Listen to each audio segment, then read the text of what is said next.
Hello everyone. Today we have with us my friend, my batchmate, my elder brother, and the most important thing, a recommended candidate from second AFSB, Mysore. So, we have with us Mr. Krishna.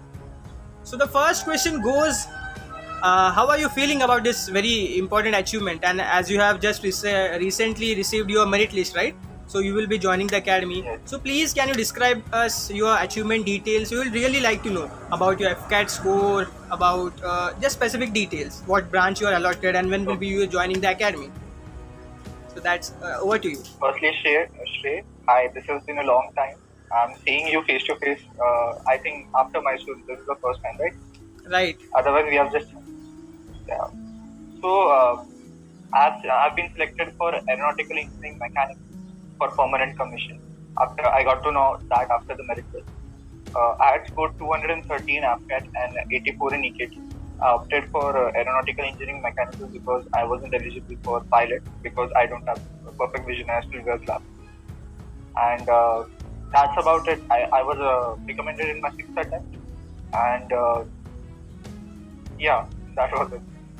Oh, I've that's been great. screened out 3 times, and I've been conferenced out 3 times. Okay, that's great. That's really great. So the first question goes: your FSCAT score is like 200 plus, right? So is there a very specific diet Yes. which scholars follow, or some people have to take a very specific diet to just grasp those marks or achieve the highest possible? So is there a very See, it's different method to do that, or will you share any insights into that? yeah. See, the one thing that helped me score great marks in AFCAT because first of all, I was always fixated on studying for CDS. Because see, AFCAT came out to be an easier exam for me as compared to CDS. So my main focus was CDS. And after learning all the static GK for the particular CDS exam, it was very easy to get a hold of it during AFCAT because it was easy to revise because I have already studied it before. And another thing that is helpful for me in AFCAT is that I had been solving the bank mock test. And in when you are solving the bank mock test for quantitative aptitude or for logical reasoning, the time limit is quite less. So that is why you kind of train yourself to do it fast. When I was sitting or I was attempting a mock test for AppCat, it used to turn out that I had extra time with me. And since I had extra time, I had time to come back to the questions that I had left.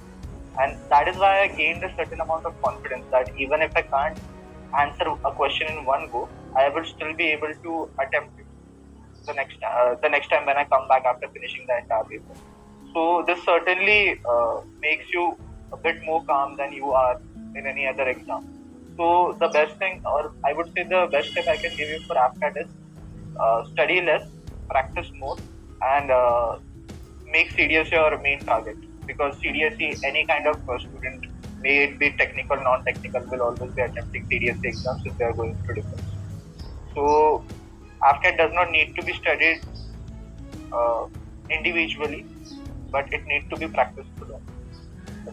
Okay, so according to you, practice is the key, right? As the very old Yes. saying, practice is the key to success. So let's move on to some further questions. We have some questions from. We will be also taking our session with the audience in the next session. There will the specific part will be based on only we will be taking about the audience questions. There will be no one-to-one interaction. Okay. So moving ahead, I would like to ask that even if there is one recommended candidate in our knowledge, then what we assume or what a stereotype or I can say a myth about is that he must be from a military background. So, was there any military background to you? We would like to know about that. No, actually, I don't have a military background. I have a very civilian background. My father is a government employee. He is a scientific officer in BRC. And in my relatives, if I talk about my relatives, there has been no one who has been even remotely involved in military affairs or anything else. Okay. So this was the new thing for me when I started doing this. And of course, every time you hear that the person having a military background is easier to be recommended, or it's easy for him to be recommended.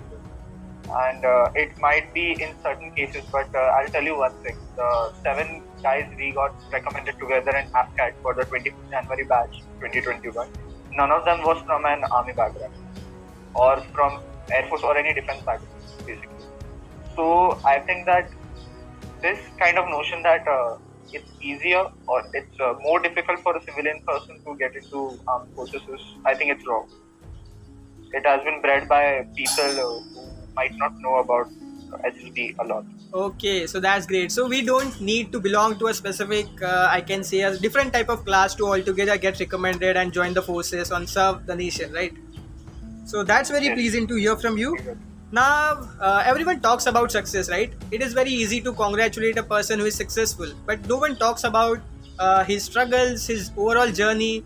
So, we would really like to get an insight about what was the source of your inspiration, and from that day onwards, what made you here standing before us or being before us, joining us as a recommended candidate and soon to be joining the academy, right? So we would like to know the overall journey. So you can please elaborate in detail, whatever you wish. Yes. Starting from why defense forces. See, you don't need to be a defense aspirant to respect defense forces. So anyhow, any kind of knowledge you have about defense forces from movies, films, or articles, you always have a certain amount of respect for it. The thing about me is that I did not want to join. I did not particularly want to join defense forces since childhood. It was never a dream. Even until I did my graduation, I wasn't sure that I was going to join defense. I was looking out for other options. But later on, when I studied about what defense forces exactly wants, what SSB is about, I got to learn that many of the things that SSB wants, basically leadership, is the main thing. A lot of OLQs directly contribute to a particular stance of leadership, right? So I realized that a lot of things in my background, from my college days and even from my junior college days and school days, has helped me groom for SSB. I thought so. I thought that, see, I was in a team in motorsport. I was involved in motorsports in my college and I was the captain of my team. So I really enjoyed managing the team, being with the team, and overall, I thought that this kind of a role will be a similar role I would get in defense forces if I ever go there, because anyhow they are looking for a leader, and defense forces also give us an opportunity to continue our career. Like for example, if I was going into any government service, there would have been a choice whether I would have been able to continue with mechanical engineering, which I am a graduate of, or not. But I realized that in defense forces I can still do so. So I would say it became a convenient option. And then I later realized that I wanted to continue the way I lived in college. So in a way, I had more to contribute to defense forces. As much as I could contribute to defense forces, as defense forces could contribute to my life. So I thought that it was the best plan. And then after studying for SSB and CDSE, the interest just grew further because all the subjects involved were of my interest. So it was never decided. I think that all of my qualities were in line with going into this. Okay, so that was very pleasant to hear about you. That you didn't have a very specific plan, but it was like, yes, predestined that you will be joining the forces and you will serve the nation anyhow. So coming from an engineering background, then turning your profession, or I can say your interest into the defense forces. So that's a very interesting story. So one more thing which I'm curious about is, as you said that this was your sixth attempt, right? So Yes. what I'm curious is, initial 5 attempts there were non-recommendations, or what people usually assume that they were failures, right? So what kept you going? Yeah. That yes, this will be uh, for me anyhow. So what kept you going really into that? See, this is a very simple notion that I used to carry with me. Uh, when I had started studying for SSB, I had realized that there is a lot more failures than there are successes, right? Even the greats like Captain Manoj Pandey and Vikram Batra, they could not get into the first attempt, right? You have to be really good at to get into the first attempt, and I really didn't think that I am extraordinarily so great that I would. And the one thing good about defense is that it provides you a clear perspective. See, defense forces only provides you uh, vacancies until you are below the age of 25. So anyhow, if you are going to try for other exams, if you are going to study the similar syllabus for any other exam, you can study for defense as well, right? You can study for those exams and get to the SSBs until you have the age. See, whoever the candidate is, it's not as if he is going to be studying for defense until he's like for age 30 and all, right? If he grows beyond 25, he automatically gets rejected from defense. So I think it's a very safe approach to have so. And secondly, I would like to say that you never expect success when you get it. From my experience, I can tell you so that in 6 attempts, I have got to know more than a person who would have been recommended in the first. And that is a very knowledge. That is why I can tell people and let others learn from my experience. In the 6th attempt, I wasn't expecting to get recommended, and I got recommended. And then in the last 5th, I was longing to get recommended. I was completely under pressure. So I think that might help certain people. And just not being hard on yourself and having a simple attitude to work hard and try to get somewhere that you want to go is the best way you can get. You can keep on giving trials or attempts for SSBs, and maybe one day you will get recommended. And I don't think after a lot of attempts, everyone can gain an understanding of how SSBs work. So as long as you are under the age and the number of attempts you have given, the amount of experience you have learned from going to SSBs, I think that would be great. Not for just for SSBs, but for anywhere else you are. Rejection makes a man more strong. Okay, so that was kind of very motivating, not just for our viewers, but also for myself, as even I am a repeater. And for the audience who don't know about me, so he was my batchmate, my group mate, and also the person who joined us, who was my commander in the command task. So we will be coming into that. We will be coming into some interesting experiences we had in the SSB. So before that, I would also like to know that what coming to the main point. So how was your overall experience? So just elaborate us about the psychological test in your 6th attempt. Okay, how was your psychological test? Yeah. What did you do differently, or you pursued the same way, or then coming to the GTO and then coming to the interview? Okay, just elaborate each and every aspect as you would like. Okay, over to you. Yeah. See, I had decided for the 6th time that if all of my answers in psych tests and all of my actions in GTO and all of my answers in interview are in a single line, or they match, or they contribute to one personality and don't show different personalities, it might be helpful for me to get recommended. And that is the only notion I came up with. Ashray, you would remember I told you that I wasn't expecting to get screened in the 6th attempt when we met in Mysore, right? So I wasn't very prepared for the psych test. I had given a practice long time ago. I had only practiced for psych test until my 4th attempt.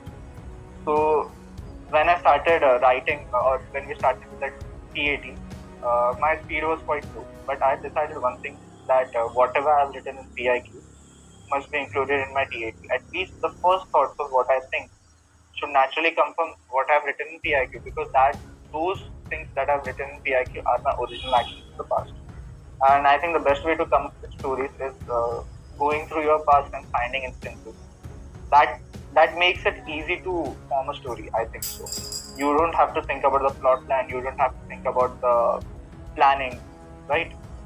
You can come up with complicated plans in just one moment because it's already in your mind. So that's what I thought.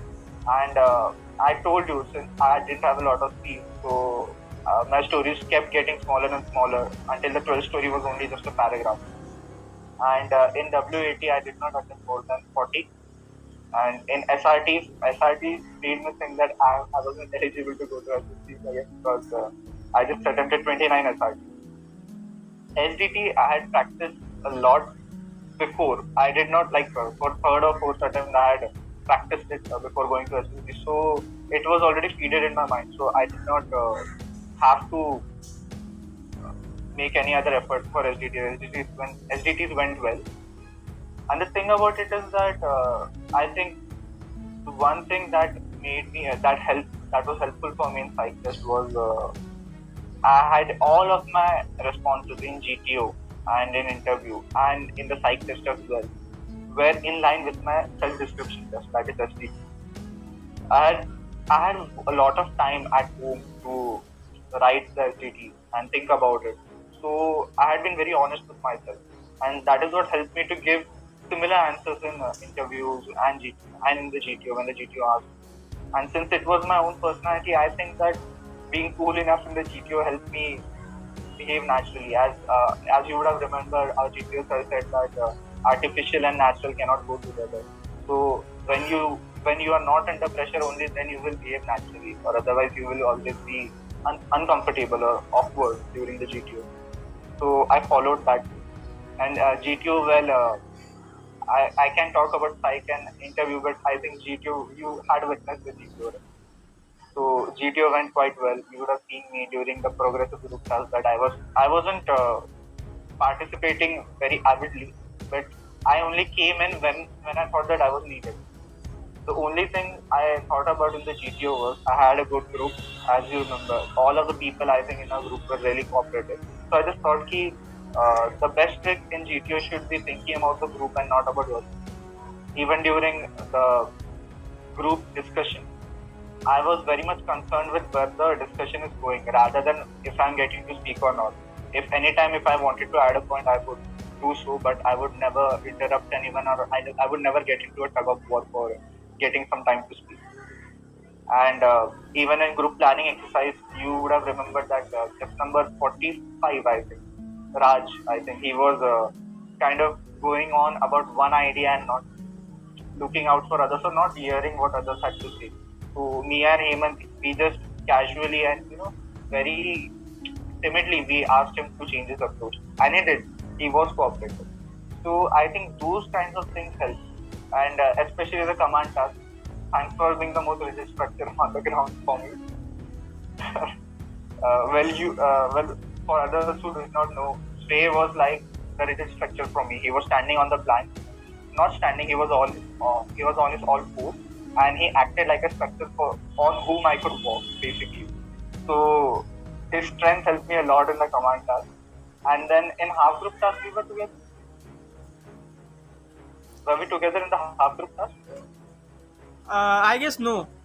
It was like odd and even, right? Yeah, odd and in the even half was, group task, I could readily come up with ideas. So I gave all the ideas to my teammates and I helped them execute them. And since my teammates were very cooperative, if they didn't have ideas and if I was coming up with ideas, they didn't try and stop. Even our GTO commented during the progress group task that he hadn't seen a team do it so fast in a long time. So I think that was yes, that's absolutely true. a very That's good absolutely compliment true. coming from his side. Yeah, that was an achievement for us, I would say. Yes. And then you have heard what I had to say in Lecture 8, right? Lecture 8 was a very simple topic of superpowers. I have love for geopolitics, as you do too. I know you too, because I have talked to you. So I just came up with something that I knew about geopolitics for the topic of superpowers. How can we characterize superpowers? See, when you are talking in lecture 8 is the only task where you do not need a lot of effort.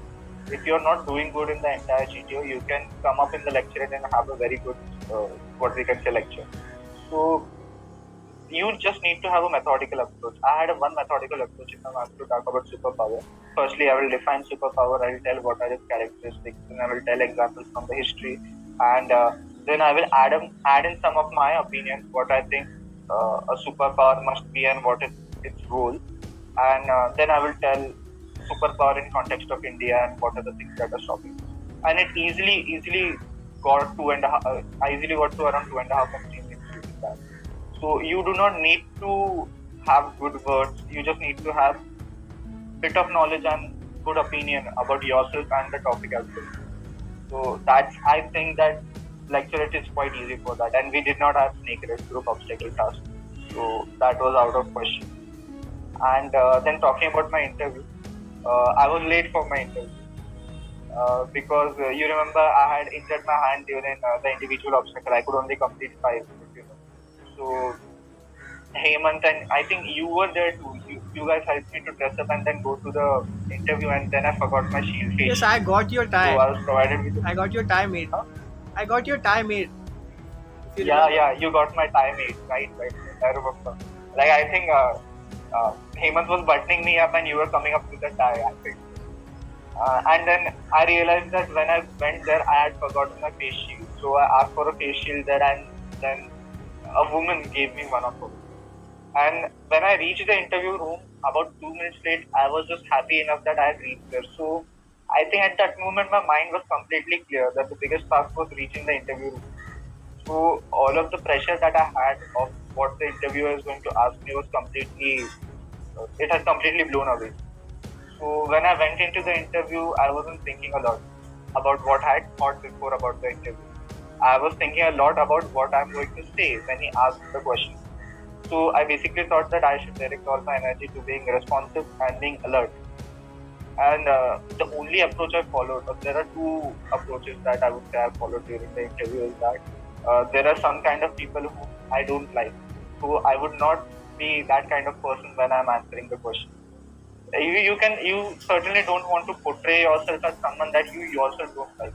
That was the first thing. So if I don't like myself, how would the interviewer or anyone else like me? And the second approach was, whenever I think about an answer, I will think about the consequences or the meaning or different meanings that answer could go. I would never, at least according to my brain, I would never let out some kind of answer that would be, detrimental, that would show my bad qualities. And I would be honest about the common mistakes or the common problems I have. I even, if you remember, I even talked about stuttering before. I said that I used to stutter. Then I said that I could not think clearly in pressure situations that I was trying to change. So these are some things that no one would like to have in an officer, as well as no one would like to see in an interview. But I said that I was getting through them, right?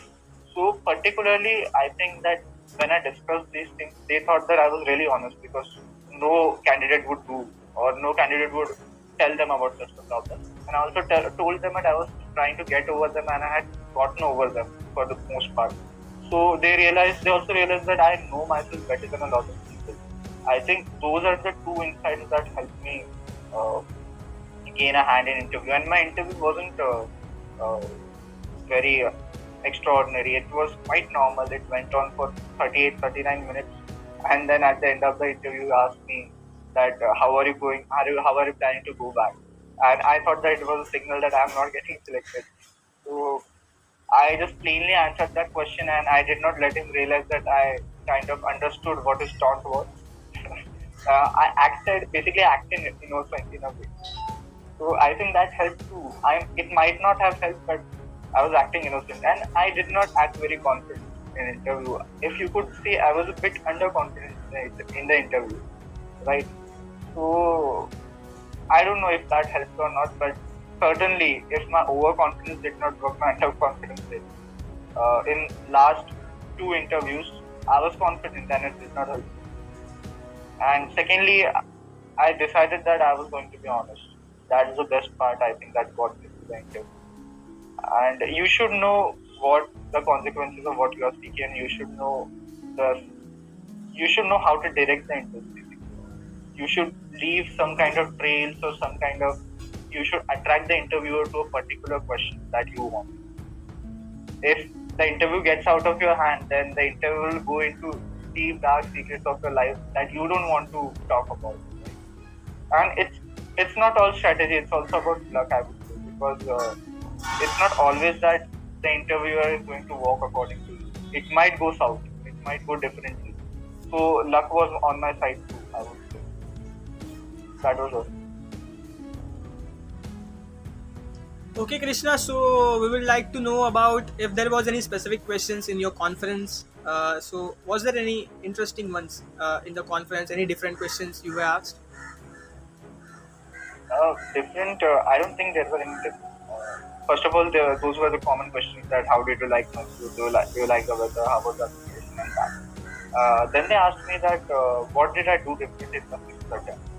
And then they asked me that what changes I had made for sixth attempt and how I had prepared for it, and also which attempt that they thought was good. So basically, I followed the trail that they were leaving.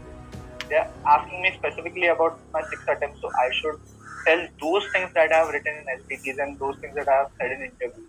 I did not forget the replies that I had given in GTO or during the interview. So I went with the same, and I was aware that I hadn't performed very well in the individual obstacles. So I told them that I did not perform physically well because I didn't prepare myself.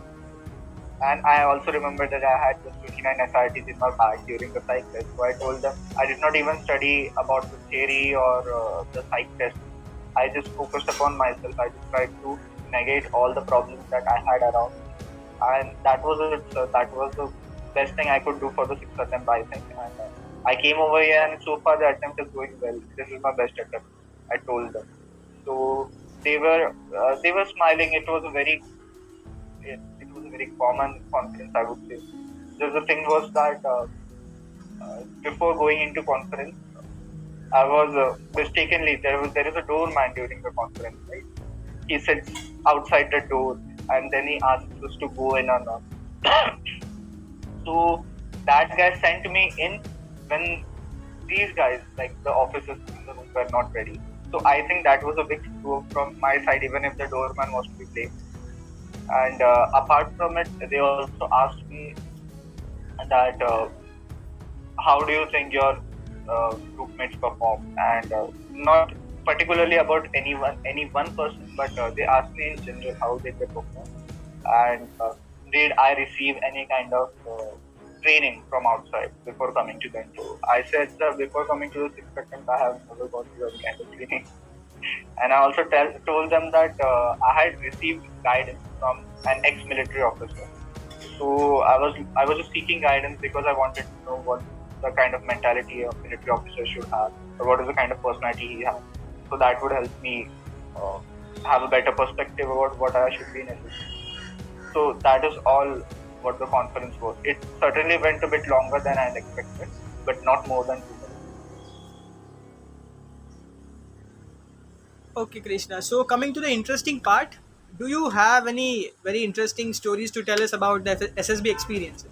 Of course, you told us about my particular incidents in which you made myself a plank, right, in the command task, I must say. So, any further interesting you have, if you have any stories or if you have heard about any SSB stories, we will really like to know apart from this very knowledgeable Yeah, stuff. I would like to start about the story from my command task. Okay, when I made you a plan. So basically, what I was thinking that we needed to use two materials to build a bridge to get to the next structure. I was thinking so. We would need a kind of cantilever bridge. So, but the kind of bridge I was building was in a triangle shape. We had like there is this plank and here is this gully. So a person would have to climb from the gully and over to the plank, and it was a very awkward structure. But I was continuously, peeking at the GTO. I realized that if I was going wrong anywhere, I had this perception of him since the progressive group task. He would tell me wherever I am going, right? So I attempted to make that bridge. I made that bridge, and then I looked at the GTO. I was just thinking that I do not need to think about more of the possible solutions. If the GTO says that this is wrong, if the GTO says that this is right, I would go with it. I just thought that to myself, and GTO did not speak. So I was panicked a little because I thought that maybe there is no other solution, and that is the reason why he's not stopping me. But this looks very difficult to fly. So I asked you, yeah, the first day we met, you were already showing off your muscles, right? I go to the gym and all. So I asked you to come because first of all your height is less, and secondly, like height is less than most of the people in our group that were in our group, and secondly, I thought you have good strength, and you proved that you have good strength. So I asked you to stick to the plan, no, stick to the gully and be a rigid structure so that I could take your support and then go on to the plan. And if you remember, we failed twice, I think, until we succeeded in the fourth time. And I was just looking at the GTO that the way I was asking you to, remain, it was quite uncomfortable for you But I was course. looking at the GTO and I was thinking that if there is something wrong, he would say something. He did not say anything. So I just went on ahead with it. Yes, of course. So I remember that I moments realized that the only perfectly. thing I should do while I'm a group captain is that, like, group captain means I'm the captain of the group or the leader of the group that I'm heading. Is I should care more about my group mates rather than myself. So I did not throw around orders when you came along. I just decided that you would follow my lead, but I will help you in doing whatever we are doing, right? And I also took notice of this one fact that I should be the first one to cross, and I should be the first one to cross the start line, and I should be the last one to cross the finish line. I should get you to safety before me. That was my concern because I thought that a good leader would do the same, would think about his teammates. So that's what I did. And yeah, this part happened during the command task that there was this last, uh, we had to form a last bridge to get to the finish line, and we formed a bridge. I asked you to go through, right? And you reached, and you reached across the finish line. So then I was thinking, I can do the same. I can just walk over the plank and get to you. At that very moment, the GTO said that, think about the structure that you are resting your plank on. Think about it that it does not exist. So I could not use that approach now. So I figured out another approach. There was another structure, and I figured out, and I found a good approach. I thought that, yeah, this could work. Then the GTO said, no, even that structure doesn't exist now. What would you do? So I was really confused, and at that moment I was panicking. I thought that there is no way out of this. No way out of this. So I thought about using the rope, but at that moment I did not remember any of the knots. I had just used the knot in progressive group task, right? But that was only because Dinesh in our group, he knew half of the knots as well, so we could make the knots ourselves. But if I was alone over there in the command task, I could not figure out it. So I refrained from using the rope. And then after some while, the GTO got really impatient and he said, "Gentlemen, I think you have a rope. Can't you use that rope?" I realized that the only thing he wanted to do was push me into a situation where I had to use the rope. And I could not remember any notes. So what I did is that I started with the two loop knots that I had learned, which I didn't know how to execute it. But I started with it, and then I went on to make something else complete. And then I tied the bully, and I formed a bridge, and I was walking. The GTO said that, okay, your task is done. Actually, I think the GTO just wanted me to use the rope in some way or the other. But I thought that I blew it at that very moment because I could not figure out a knot. But I've heard that it's generally a good signal that when the GTO is asking you to do a task again and again and making things difficult for you, I thought it's a good signal. So I wasn't totally unhappy with it. And again, about anything else, yeah, if we talk about SSB, I can talk about the first night we had in SSB, right? We were Yes, like, definitely I the think the horror two of us were stories, familiar. right? You was famous Yeah, in our horror group for your stories. horror stories. Yeah, I So was it's right. what SSB I is thought not of just an that. exam. It's like it's an experience overall. You don't just meet Yes, different types of people, but you get included in that particular groups. You form various yeah, groups. You sing a song. You play with them. You do a command task in which you are commanding your own team members, and then you do group task, full group task. Then you go for individual obstacle race. So it's like an overall experience. It's like we are living a whole life in a small segment that is of 5 days, right? So yes. that was very I remember beautiful that getting your insights. everyone was very uptight. So I decided that if we were going to have any fun, I needed to get the entire group together. It will be easy to cooperate with each other in the task as well, and the 5 days will be forgiving. So I thought that I will get everyone around, and then I think we started with horror stories, and then we shifted to each other's individual language, and we started discussing that which are the best curse words in everyone's respective language. So I think that's what got the session in our group into. You Uh, got to have fun in SSD, otherwise you won't be able to. yes, that's true.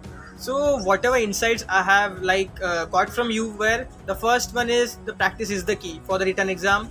Then there comes the second point which you elaborated, was like be yourself in the shortest term, right? Be yourself. You don't Yeah. have to prove artificially something, and or you don't have to be a very extraordinary person, or you don't have to belong Yes. to a specific category, that you should be having a military background, or you should belong to a particular sect of people, like doing very extraordinary things in life.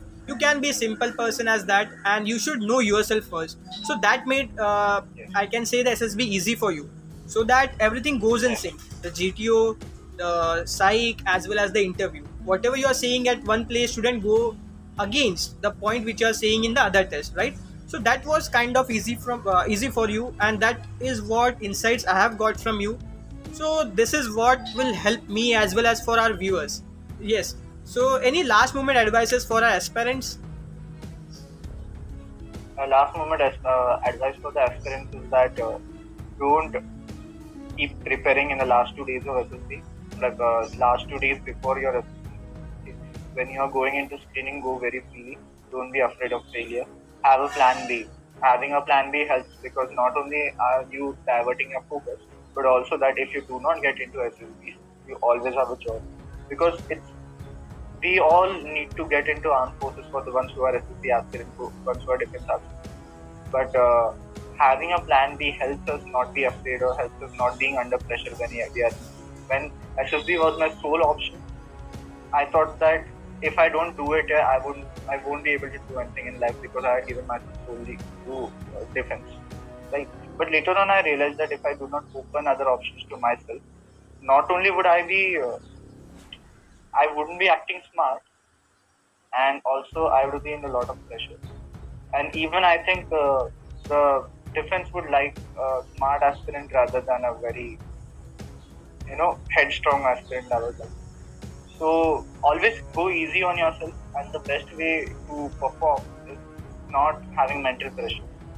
That is going to screw up a lot of decisions that you are going to take. And always be charming, always be happy, always try to have fun wherever you are. Okay, the best things that you can do is lighten the mood so that everyone gets into a good mood and everyone is cooperating with you and no one is causing a problem. If anyone is causing a problem, don't try to stop them. Okay, because trying to stop them is actually a bigger problem than the problem. Be yourself. If no one is listening to you, don't try and force him into a situation where you would have to confront him. And never write a story that you yourself perceive impossible.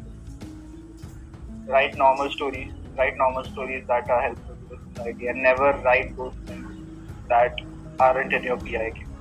Okay, do not try to portray yourself as someone whom you really aren't. You would like a defense officer to be a very upright person, but before becoming a defense officer, you are a student, and you should write as though you are a student and not as a defense officer. Right? So be normal, be humble, be friendly, be smart, and be alert. That's it. So that's great. That's really insightful from you. We have learned really a lot, not just our viewers. I can see about myself. So let me give you a few insights. I'm talking to the viewers. So let me give you a few insights about this person, which is standing before you today. That is Mr. Krishna. So he was my batchmate. So I do not have any position to like comment on him or recommend him. But the one thing which I personally would like to tell you about this particular person, that he is my friend.